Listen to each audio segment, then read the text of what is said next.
జయశంకర్ భూపాలపల్లి జిల్లాలోని urban residential పాఠశాల science teacher Pendyala Rajender పై criminal case నమోదు చేశారు. ఈ మేరకు జిల్లా కలెక్టర్ రాహుల్ శర్మ తెలిపారు. పలు సెక్షన్లు నమోదు చేయడంతో పాటు అటెంప్ట్ టు మర్డర్ కేసును పోలీసులు నమోదు చేసి దర్యాప్తు చేస్తున్నారు. పాఠశాల ప్రత్యేక అధికారి వెంకట నర్సయ్యపై వ్యక్తిగత విభేదాలతో సైన్స్ టీచర్ రాజేందర్ పాఠశాల ప్రతిష్టను దెబ్బతీసేందుకు కుట్ర పన్నినట్లు ప్రాథమిక దర్యాప్తులో తేలింది. ఇందులో భాగంగా విద్యార్థులు నీళ్లు తాగే తాగునీటి ట్యాంకర్లో రాజేందర్ హానికరమైన పురుగుల మందు కలిపినట్లు విద్యార్థులు గమనించి తెలిపారు. ఈ ఘటనతో 11 మంది విద్యార్థులు అస్వస్థతకు గురై ఆసుపత్రిలో చికిత్స పొందుతున్నారు.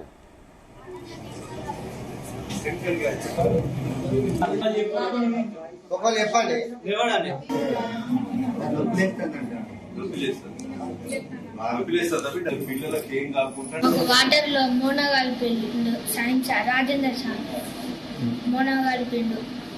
మళ్ళా సార్లు ఊకే తిట్టేది, ఏమన్నా అంటే ఊకే కొట్టేది, పైపులతోటి వాటితోటి కొట్టేది, తిట్టేది ఊకే.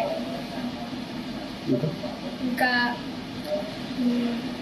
మీరు మందు తాగిల్లని చెప్పి పేరెంట్స్కి ఇన్ఫార్మ్ చేసేది. అటు వాళ్ళు థమ్స్అప్ తెచ్చుకొని తాగి ఒకసారి చూస్తే కొట్టేది క్లాస్ రూమ్లోకి వచ్చి.